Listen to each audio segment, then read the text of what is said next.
From the studio of your mom's basement comes a podcast by two idiots in a revolving door of legends and has-beens from the oldest university in Texas. This is Purple, Gold, and Getting Old. Riley, the first two-time guest on the podcast. Look at that, man. Thanks so much for coming on again. Yeah, for sure, man. It's an honor to come on to this podcast. And hey, I mean, first two-time guest. It means a lot, man. Well, it's an honor to have you, man. If your track record keeps going up the way it is, man, we'll be too small for you to appear on before long. I don't know. We may have already ruined his chances. Man, it's been a crazy basketball season. It's been a fun one. And the timing of this worked out perfect because I saw that you released on TrueToTheCrew.com today a preview for the men's tournament. So like you are in the same mindset that we are in. Exactly. Yeah. No, it's such an exciting time. I mean, it's so rare that you find both teams winning the regular season conference titles in somewhat dominant fashion. I mean, it wasn't a conference race that was determined on the last day of the season. Both of these teams came out very strong and stayed consistent throughout almost the entire season. I mean, very few losses on either side. Yeah, it's been crazy. And I don't know if this has always been a rule, but one of the things that caught me the most off guard coming into this conference tournament is the fact that we should be hosting both tournaments, I would think, but only the men got to host. So I assume that's always been a thing. It's a good problem to have, I guess. But man, I really hate it for our women, though. Did we ever host both while we were in school? I don't think we ever hosted both while we were in school, did we? They never won it at the same time. As far as I'm aware, the women never hosted. Yeah. So that's what I thought. Because, we were like 90% of the people at the women's games back then. So, I want to say just like real quick going into this, for the reminiscing standpoint, I don't know if I would say two fair. I think I've got three favorites. My first favorite would be the 2008 game against Concordia when they bust practically their whole school and half the city of Austin into Mayborn. And we did a blackout. And usually, like, I got this weird thing, like, I'm not a huge fan when schools use their not school color, but for some reason, I was all into it with everybody else that day. Like, we blacked out. It was super loud. It was like the most Division I feeling atmosphere I've ever seen in there. I'd been to a Randy Travis concert the year before, and it did so half the seats this game did. So it was pretty wild. And it was one of those, like, it was like a double overtime game too. So it was just, the intensity was crazy. The other, it got more ridiculous later on. Tyler, I don't know if you did this with us. I know Nathan and Andy and I did, but UT Tyler was playing Hardin Simmons in the tournament my senior year. And so or it may have been junior year, we actually wore like orange. We found any orange we could and went and supported UT Tyler against Hardin Simmons. Then our fans got there and we changed into purple just right there in the section. I don't remember that. I might not. That might have been before I got there. It might. Well, it was either my junior or senior year, I think. But regardless, I don't know. I may be correct. It could have been sophomore year too, because that's when we hosted it. It wouldn't have been your freshman year. We hosted my sophomore year. Yeah. So that would have been my sophomore year. That golly was 2010, and that was the last time we won the stinking tournament. And so, like, has it been that long? It has. We've won some regular seasons, several regular seasons, and we're in divisional. When we were still East and West, but we've had some bad luck in this tournament. So one of the things that I saw in your article today, Riley, was you didn't think that there would be an at-large bid coming from the ASC. It sounds like you either win the tournament or you're not going to go dancing. What's the thought process on that? I'm not super aware of the larger D3 basketball world like I am. This and dancing. Yeah, the reason why I said that, when you look at the regional rankings, and of course you get very familiar with that when it comes to football, with so few at-large bids, at stake. For basketball, UMHB is somewhat of a lock for an at-large if they were to not win the tournament, but everyone outside of that, they don't have enough regionally ranked wins, which play a major role in the criteria to getting in. And the thing with basketball is there's just so many more schools than football. For Division III especially, there's such a large competition for those 20-ish pool C bids or at large bids. So at this point, in looking at it, LeTourneau's a phenomenal team, but they just haven't won enough games, and they're entering as the number 2 seed. So I say that because even the second best team in this tournament is probably going to have to win it if they want to get into the tournament. UMHB is somewhat of a lock. I think they can feel pretty confident about their chances, but yeah, there's a lot to play for the other 7 teams that are coming to Belton later this week.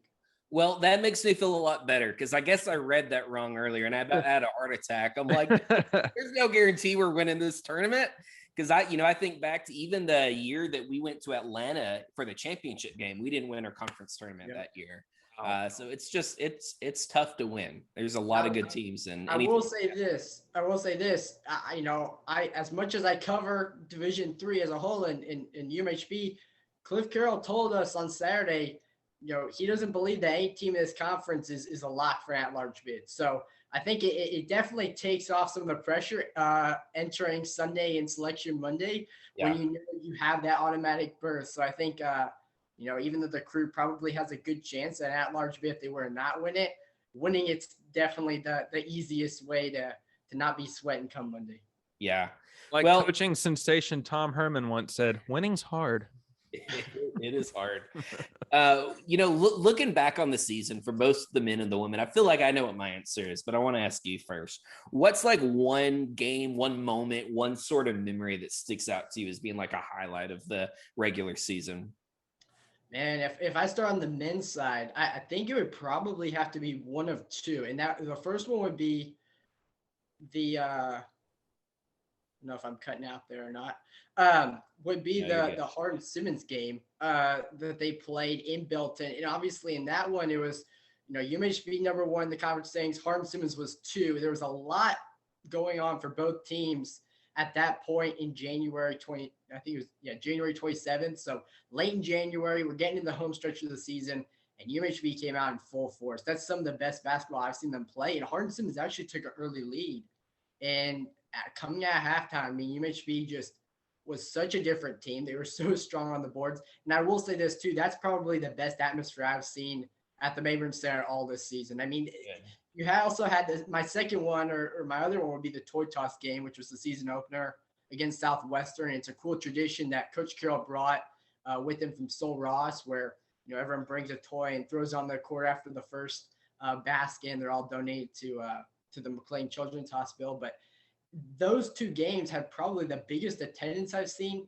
But for the Hardin-Simmons, as you guys can imagine, there was a different kind of emotion from the home crowd in that one. It was just such a cool environment. The students came out in full force, and it helped because with about 4 minutes left, it was still anyone's game, and then UMHB was able to pull it out. And on the women's side, it wasn't a game I was actually at, but it was out in Marshall at ETBU. And the history between those 2 teams on the women's side, UMHB came in as the underdog to last year's ASC title game and, ruined their perfect season and beat them. So they went out there, and ETBU started off the game. I think they led 21-8 after the first quarter. UMHB just did not look like they had it. And sure enough, what we've seen from this women's team throughout this entire season, they come out in the second half, end up pushing into overtime, and then Ariana Roseborough hits a shot with like 8 seconds left, and they end up winning 72-70 in overtime. It propels them into a top 25 ranking, and I think those probably 3 would be my top moments from the season. I'm very upset right now. Because if I had known that during the Hardin-Simmons game we were allowed to throw things and blame it on charity, that was another game. That was another game. That was Southwestern. Oh, I thought you meant like they did that tradition like every week now. Okay. I'm sure they would like it. If they did for the Hardin-Simmons, that would be pretty cool though. I'm just gonna go throw a teddy bear at some random game then. Yeah, that Hardin-Simmons game, that sounds familiar to me. Crazy crowd, halftime deficit, have to come back. I think that's the natural order of things. Yeah. I think for me, my favorite moment was it was on the road versus LeTourneau when Josiah had to hit that buzzer 3 to win the game. That was wild. They just our team just like stormed the field. I think I heard their announcer be like, well, UMHB's going crazy. I'm like, yeah, it was just that one moment, man, that was incredible. Just Josiah has been such a joy to watch these past couple of years. And that was that was definitely a summation of that. Garrett, did you have a moment that stuck out for you this season? Not to sound cliche, but Harden Simmons. That's probably like, not to say I didn't follow the games, but like usually games would have already been played before I checked and followed up to see how things were going. And what took the fun out of that is by the time I would go check, Andy and Tyler had already texted me who won. So I didn't really get to seek it out. But no, I had the Harden Simmons game on my living room screen going and was definitely tuned into that one. Yeah. Well, beyond just the stuff that happened on the court, or maybe stuff that happened on the court, Riley, is there a favorite storyline from this year, or a favorite, person you get to write about, or a favorite article about the basketball team that sticks out to you as being, somewhat special?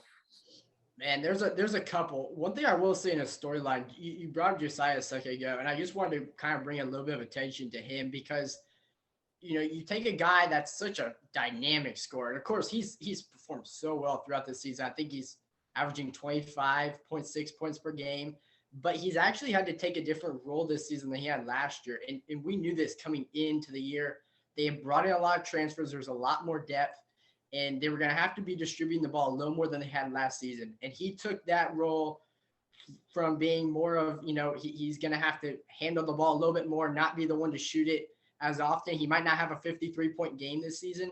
And he's such a team first guy. You might think a guy like that that's, up there in the country would not have the humility that he has. But that's definitely been cool for me to see because he's shown, I think, to a lot of people, he can do a lot of different things with the ball, more than just score. He can play phenomenal defense. And, in terms of other articles that I've written too this season, I mean, one that sticks out to me, I wrote something on Olivia Champion. You have to go way back to November, but she and her family were missionaries in Costa Rica. And that's actually where she started her playing career was in Costa Rica. And so she had kind of a cool journey of going down there, serving the Lord down there as a missionary, then coming here. And I think she finished her final 2 years of high school here. And so she had that transition to make from the style of ball that they play down there to the States. And she's definitely stepped up too in a big role leadership wise.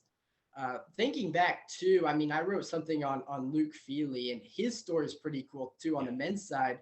In that, when he played his first game against Southwestern for UMHB this season, that was the first college game he had played in ever. And he'd been in college for, 3 years. He's a junior. He had just such a winding road, went to Black Hill State, didn't play there, had the red shirt, got injured, all these different things. And for him to come back and play the way that he has, I mean, he's almost averaging a double-double in every game the last couple of weeks. So to see how he stepped up, that was definitely a cool one to write as well. And just to see all these players, a lot of newcomers on both teams this season, how they've kind of come in and really just played such a big role and really stepped into what the team's asking them to do. I think that's a huge part of the success for both teams this season. Yeah, I love that story of him just kind of being a journeyman and it taking a while to get to where he is. One of my favorite just storylines in sports in general is just somebody who finally finds where they fit in and someone who can unlock what they do. And, we've only had Coach Carroll for 2 years, but it seems to me like that's something he really is good at. Because I think about last year when there was COVID and I feel like he came on kind of late, didn't really have a full recruiting season. And so he just kind of had what he had. And he made this felt like the first season. Like I keep forgetting. Yeah. Last year was like year zero. Here. This is year one, right? That's I've heard other coaches use that probably to give themselves an easier time. But I agree with it. He definitely had a tough time coming into year zero. Yeah. So, a lot of times when we think about seasons, we see a point where man, something changed. They figured it out. Like football this year, I would have said it was the HSU game. Like we really figured it out.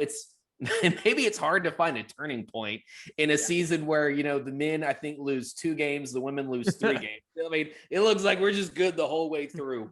But Riley, you watching, is there a point in the season where you saw the teams, men or women, kind of figure something out and come into themselves a little bit? There's a very clear one on the women's side, and that would be after the Colorado College loss, I believe November 26th. And what had happened there is they started off the season, they didn't look very good, frankly, against Rhodes. They beat them by 1 point. They blew a 10-point lead to Trinity the next day. took off 2 weeks. Then they went up to Colorado and lost that first game. Colorado College definitely took advantage of the altitude and UMHB trying to get adjusted to that. So they start off the year 1-2, and coming to the year, they were projected 4th in the ASC. A lot of people were saying, okay, UMHB is not necessarily going to repeat as the conference champions again. So they felt like they had something to prove, and then they just came out 1-2, and it didn't seem like they had clicked. And then the next day they beat Nebraska Wesleyan, and that starts a 20-game win streak that went all the way till this past Saturday. Yeah. The style of basketball that they played starting the year to the style of basketball they played coming back from that Colorado trip was completely different. And I mean, the team that beat ETBU was not the team that took the floor against Trinity. And some of that is, with it being early in the year and trying to find chemistry and all that. But that was definitely a turning point. Everything seemed to click at one time for them. And on the men's side, I might have to go back even more recently. And it's not necessarily because it was a loss, but the game against ETBU that the men played on the road, they did not look like themselves at all. And talking to Coach Carroll, talking to some of the players, they came back from that trip and said, all right, we gotta find who we are. We gotta stick to what we do best. And since that point, they haven't lost. I mean, they've been very, very good in moving the ball. That's the one thing I like about that team. Everyone on the floor can score, but they're not going to take a shot early in the shot clock if it's not the best shot available. And that's been. TBU has a way of motivating our team. Is he frozen on your screen too, or just mine? Yeah. Okay. making sure I'm not interrupting him. We'll get him back here in a second. There we go. Yeah, I think I cut out there. There we go. Thought it was my internet. I just started talking to fill the void. I was like, I'm probably talking over him right now. With that ETBU loss, do you think it's one of those kind of cliched good losses where it was like a wake-up call sort of loss for the team? I think in a big way. I mean, they did not shoot well from the free throw line. They turned it over more than they had at all. The previous few games. I definitely think it was one of those things where they realized, okay, we're still in this fight for the conference. They obviously came off a year where even though it was Coach Carroll's first year, he got hired kind of late. I mean, they went 13-0 in conference play. They felt good entering this past season. And then, the Hardin-Simmons loss on the road, it was this early in the year. The ETBU loss, I definitely think was kind of an attention getter. And I mean, like I said, since that point, they haven't lost. Yeah, I feel like I don't think I know they're the 2 seed for the women. I don't think they're the 2 seed for the men. But what seed are they? They're the 5 seed. 5 seed. For whatever reason, though, for both men and women, they're the team that scares me the most. They're sneaky like that. They can get you. Laterno's good though. I think Laterno's probably better, but like something about ETBU just sends shivers down my spine. ETBU just needs to do what they did my sophomore year, which was stand right next to the couch crew section, which was full that day. And when one guy says, whose house is this really? And they all go, this is our house now. It was not the smartest thing to do. And then they cussed. I respect it. They flipped us off running onto the court while our team saw it. And we're like, no. UMHB turned on the Jets that day. Well, I'm just impressed they brought fans. That's a long way from Marshall. I can promise you I never road trip to Marshall for that. Oh, no, it was their team yelling it. They were interesting. Okay. They didn't have any fans. Okay, I was like, that's wild. No, that's the team jumped up and down next to our section and chanted that at us. We're like, yeah, that was probably a mistake. Then that sort of puts a target on. Good luck. Well, for the women, I assume it's got to be a low point for them. It's got to be that 1-2 start. What do you think a low point was for the men? I'm gonna go ahead and answer that one though. For myself, it's losing to HSU. Yeah, I don't know if it's the worst tactical, but just like any loss to HSU. What was the other lowest point?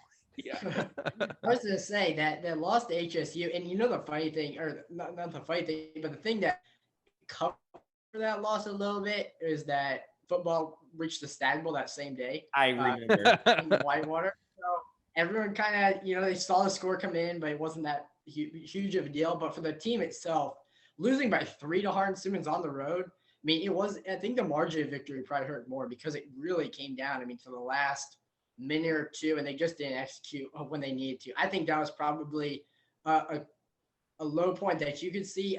The ETBU game in terms of statistics and just not doing what they had done would probably be kind of with that, but losing to Harden Simmons had that kind of emotion attached to it. And it definitely, though, provided some additional, momentum for the team entering that Harden Simmons game in Belton. And I think we saw that play out in a big way.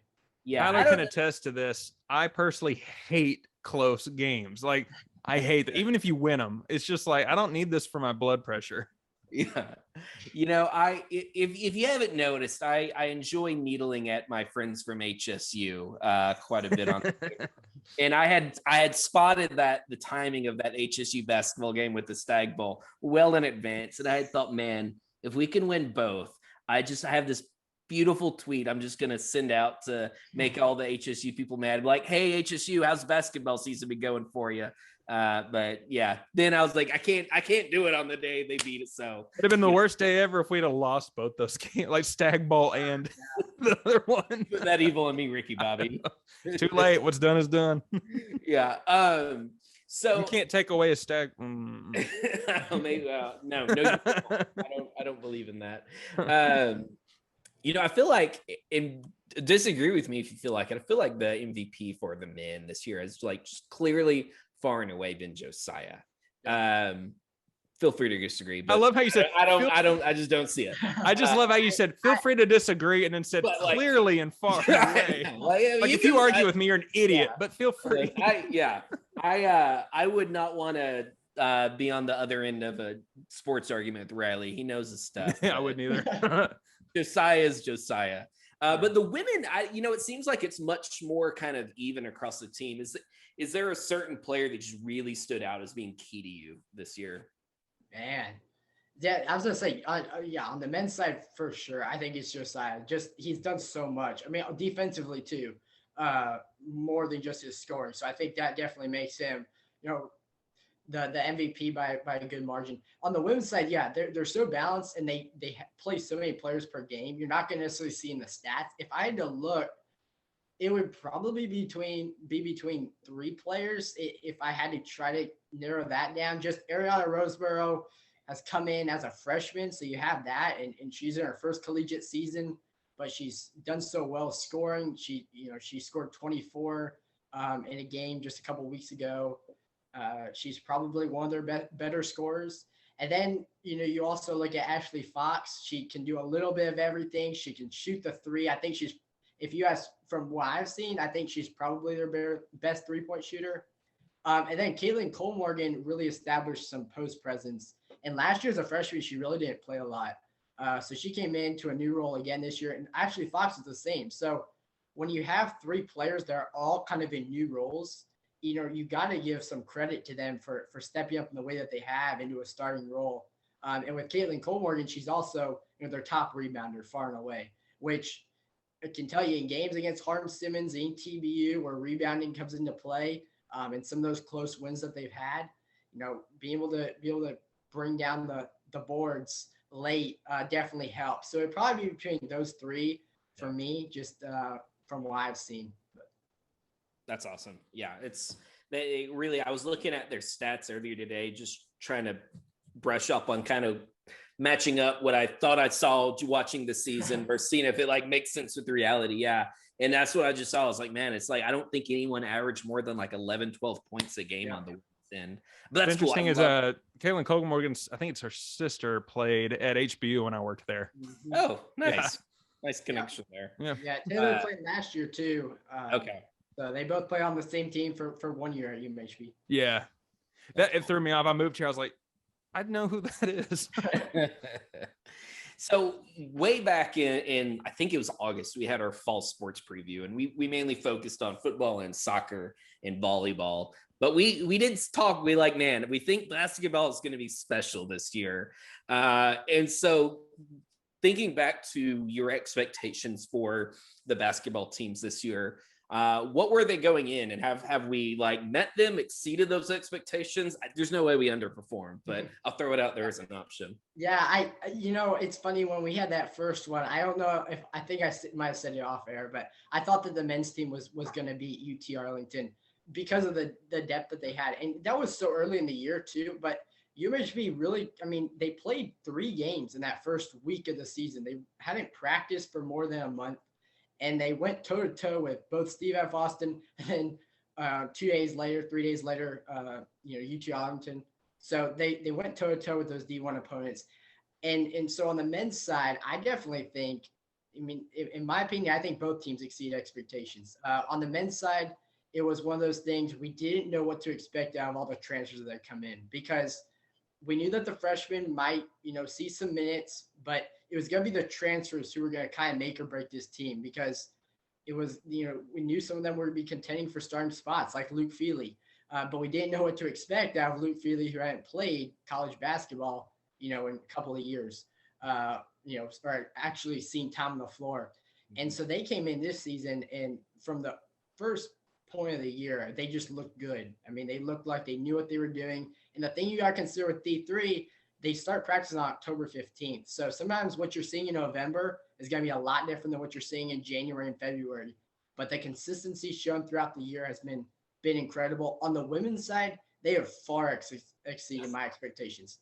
And the thing is, I thought they were a lot better than 4th in the conference when I saw the ASC preseason poll come out. But at the same time, you see, okay, ETBU is, bringing back a lot of returners.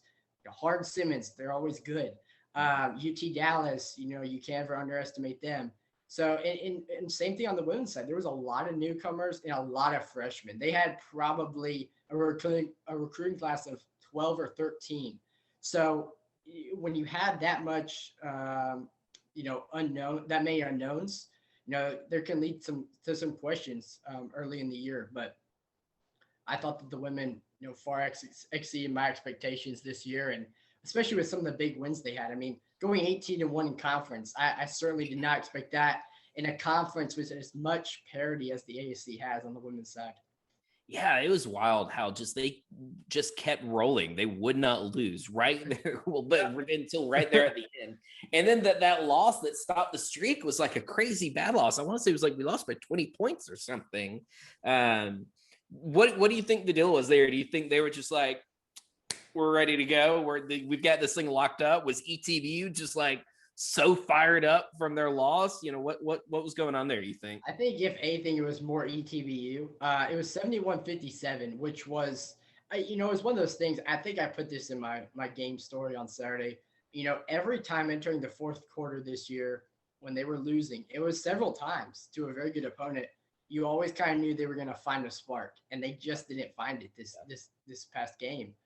But I will say, and I told them this, those who I interviewed, as I was working on my ASC tournament piece for the women, it seemed I never seen that much, kind of emotion after a regular season loss. I mean, you watched them walking off the court. It almost looked like they had lost the NCAA tournament game. That's how much the game meant to them. And so I think if anything, it was kind of a wake up call. They just didn't play the kind of basketball we'd see them play. I mean, and really what did them in was the second quarter when they scored 3 points. They went on like a 9-minute scoring drought. I think they shot 1 of 15 from the field. So that's not ever going to help you against a team as good as ETBU. So I think the second quarter, with the exception of that, I think they would have still been in it late. But when you put yourself in a hole like that, and they were only down by 10 at halftime, but it just hurts the morale heading to halftime when you score 3 points in a quarter. Yeah, I low-key sort of think that win might help us going into the tournament. I feel like it just lets ETBU ride high and think they're it, and the women feel like they have something to prove, Have you spoken to the women at all about them being the number 1 seed but having to play on the road, and what their mindset is about that going into the tournament at all? Yeah, it's something that I think they kind of accepted. I don't know. Obviously, they love to play in Belton. And The reason for that, too, I don't know if it's been publicized or not. But from what I've seen and from what I've heard from the conference and both coaches, in the NCAA, the men have priority in even number years, and the women have it odd. So if this had happened next year, the women would have been hosting, and the men would have been at Laterno. So interesting. That's one of the things I was most curious about, was if it was just a decision that the school made, and then like if that makes the team that has to go on the road feel, a bit miffed about it. But I like that they made it where it can't be decision, so nobody can feel insulted by their draw own straws for the blame on that one. Yeah. Well, and it's pretty much a one-time thing, because I don't know how the conference is going to structure themselves next year when Belhaven leaves. So they could technically, I guess, go back to East and West Division. So this year might be the only year that they have that situation where the number one seed, in both whoever finishes on top would be the one to host. Most years it's, on the men's side, number one East, and then on the women's side, number one West. So you avoid this kind of a situation. So I think the ASC just adopted the NCAA policy for this year, and I don't know if that'll continue moving forwards, but I can tell you it'll be the same for the NCAA tournament first round. So based on geographics, the men could be hosting next week and the women be on the road again. Unfortunately, insights like that, man. That's why we bring you on. That's amazing, because I'd really been wondering that. I'm glad that you found that out. Do we have anybody joining the conference, or like rumored to be joining next year? Yeah, Lyon College from Arkansas is kind of the main rumor right now. So we'll see what happens with them. I think the thought is that they would have a travel partner for Ozarks. So that could help things. But makes sense. Another school that wants to mess with Texas, and we'll find out. Doesn't work. That's why they all leave. So, in our fall series for the sports preview, you called your shot. You said the men are going all the way. I was like, I'd love it, but I don't know. Off air, we were like, I don't know. What you were talking about. So, can we go 2 for 2? Can you make a prediction, or what are your expectations for our men and women as they enter conference and NCAA tournaments? How do you see them performing this year? And this is hard. This is kind of the part that I do not like about predict. Just from the standpoint of with the tournament, it's so hard because it's based on geographic. So like with the South being as strong as it is, but being as far from some of those D3 basketball powerhouses, like the Southern schools or Texas schools, as well as the California schools, might have to kind of beat up on each other, even though and D1 NCAA tournament, they might be in completely different sides of the bracket. So that's an aspect of it. I would say that I could see both the men's and women's teams winning at least one game in the NCAA tournament. And past that, whoever they play, it's going to be an interesting matchup. But the thing that, and I know this isn't necessarily a prediction, but the thing I like about both is when you have to play 2 games in 2 days, or in the ASC tournament case, 3 games in 3 days to win, they have so much depth. I mean, their benches are deep. They can all play. They're not going to have to be looking down the bench saying, oh, he or she hasn't played. They played 3 minutes all season, and we're going to have to turn to them now in a critical point because everyone else is tired. So they're so deep. So I definitely could see both teams making it past the first weekend, which would be a huge deal. I don't think that's ever happened in program history where both do in the same year. No, that would be wild. Who are the, in football, I know Division III football better. With basketball, I kind of just know my team. In football, when I know if I see Mount Union or Whitewater or someone on the schedule, I'm like, here we go. Who are those teams in basketball where, looking forward into the future of the NCAA tournament, if we see them in our bracket, we need to go, Yeah. Well, I'll tell you this. There's a couple of them that come to mind. On the men's side, Illinois Wesleyan is one. I have really liked what I've seen from them this season, and they can play well. And the way things are lining up, we could see, like, say UMHB men make it past that first weekend. They may be going up in that area, the Midwest area. So Illinois Wesleyan is a team in all the Wisconsin, the WIAC schools. Of course. Which would be Platteville and Oshkosh. Both are going to be teams you're going to want to kind of look out for in the tournament. And then on the women's side, the NESCAC schools, so Tufts and Amherst, they're tough up there in the Northeast, and we really don't see a lot from them because they play within their conference. Yeah. They start late, so they're always wild cards entering the tournament. And then you look some of the other ones that come to mind on the women's side. Like okay, I don't know. Hope is one, and they might be way off for the women in terms of where they would meet. Yeah. But Hope is, I mean, they're number 3 in the country right now. But Hope and Trine both coming out of Michigan are phenomenal. So those Midwestern schools, just to sum it up, I think those Midwestern schools are the ones you want to watch out for. Then the Northeastern schools always tend to play pretty tough come tournament time. Familiar. Yeah. Tyler, So, you were a freshman when it happened. Did you go to the game when Whitewater came to Mayborn? yes, I did. Did you? Because I had some sign about making fun of Brett Favre. Yeah, it was just you and Tatenda there, right? Like, yeah, and then the Wisconsin people like came over to ask for a picture. But like I was so like they started walking up to me and I couldn't hear what they were saying. And so I thought like, what you got? What you got going on? And so I thought they were complaining about my sign, like telling me to put it down or something. They're like, no, it's great. We want a picture. I'm like, oh, sweet. It was about 10 o'clock at night. I'm at this place called Southwest Bar in Canyon, Texas, meeting with some friends that I worked with. And I get a text message from Tatenda late at night that says, hey, just wanted to tell you we finally beat those punks. Yeah, basketball though. Yeah. So do you know, is there any sort of expectation about seating for us? And if we'd be able to host any of the, I guess the pods or however they call it, for our men or women's team?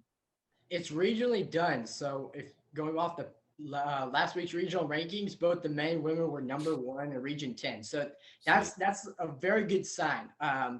When you look at hosting, because if you're going to host, you're probably going to be number 1 in your region.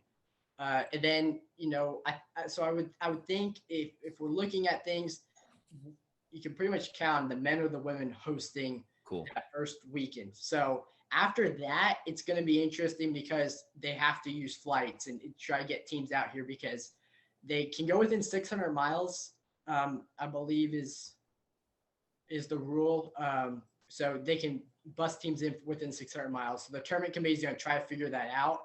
I think the first weekend's a lot easier because you have, at least you can fly in a California school that you can bring in. Like on the men's side, Trinity, I think, is one that's in the mix. On the women's side, obviously, it'll be either ETBU or Hardin-Simmons. ETBU seems a lot more likely at this point.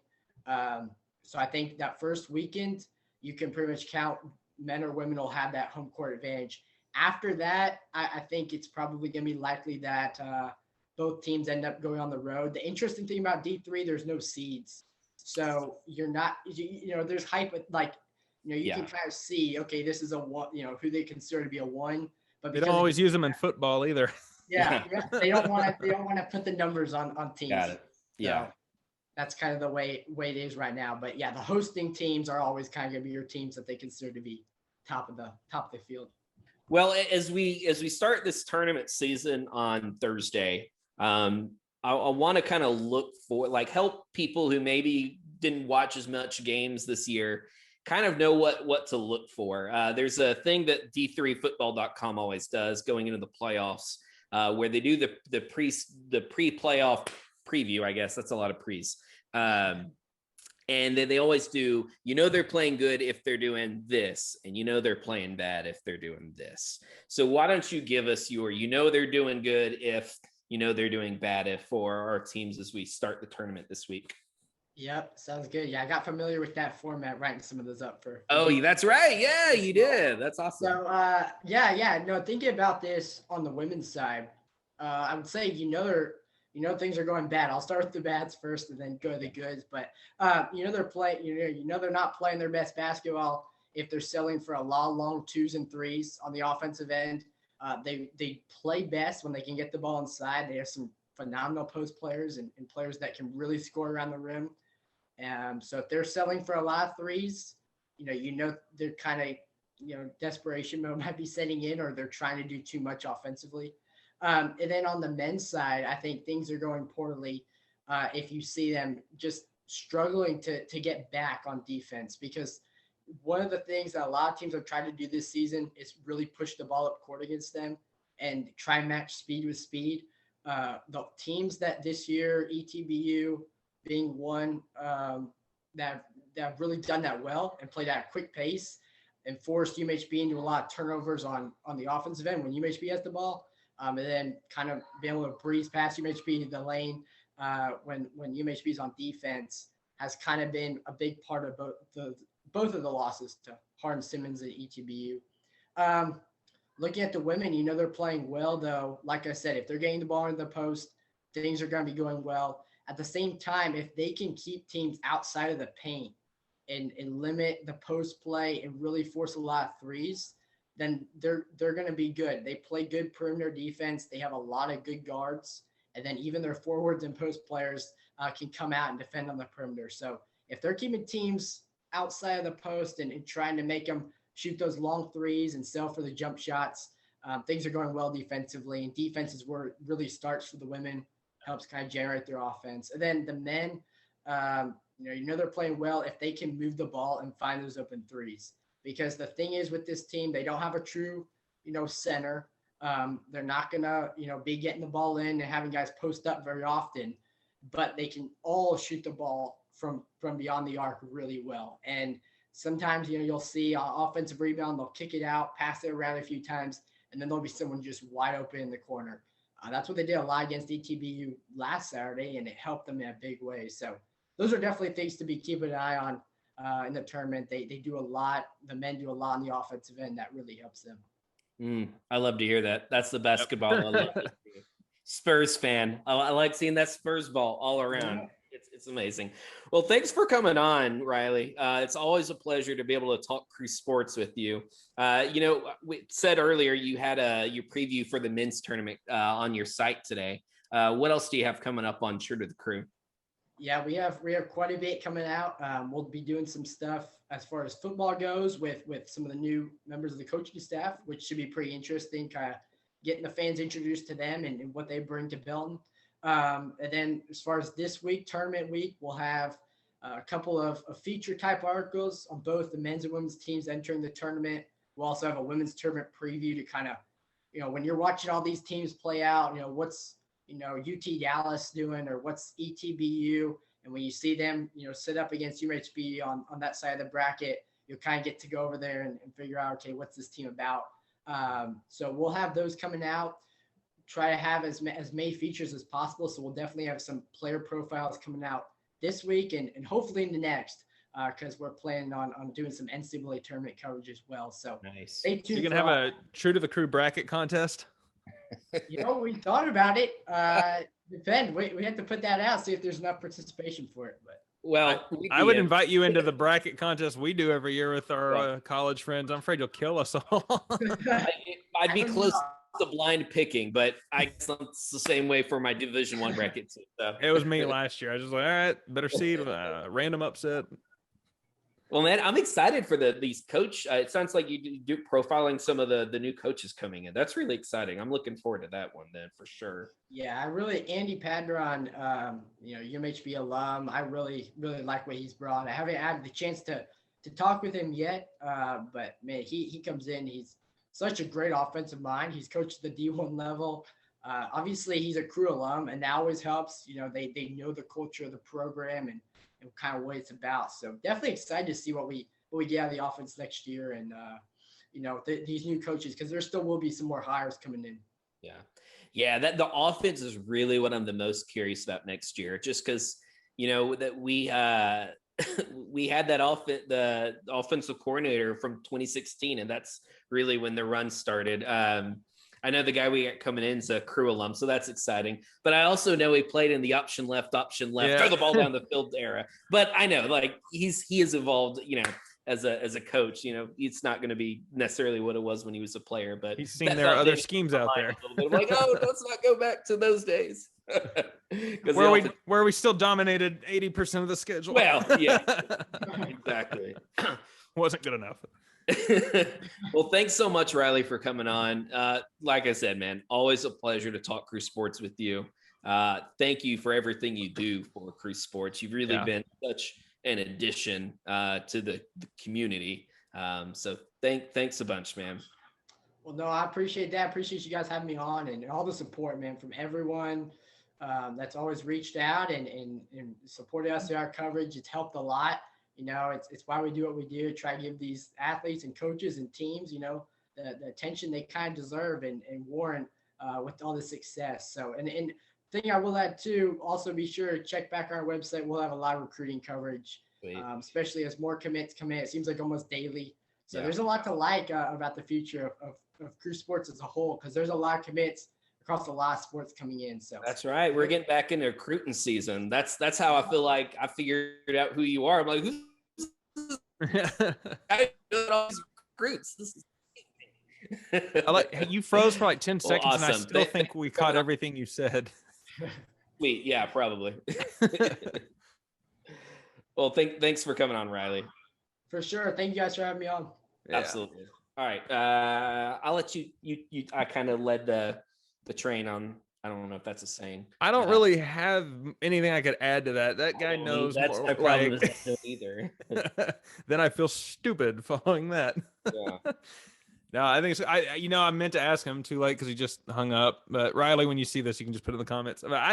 I wanted to know if how many road games he's gone to, because he mentioned ETBU, and I remember it was so hit or miss. We never knew what we were getting into when we went to those road games for basketball, because I feel like if it was a school that didn't have football, it was always like their Super Bowl, and they hated us.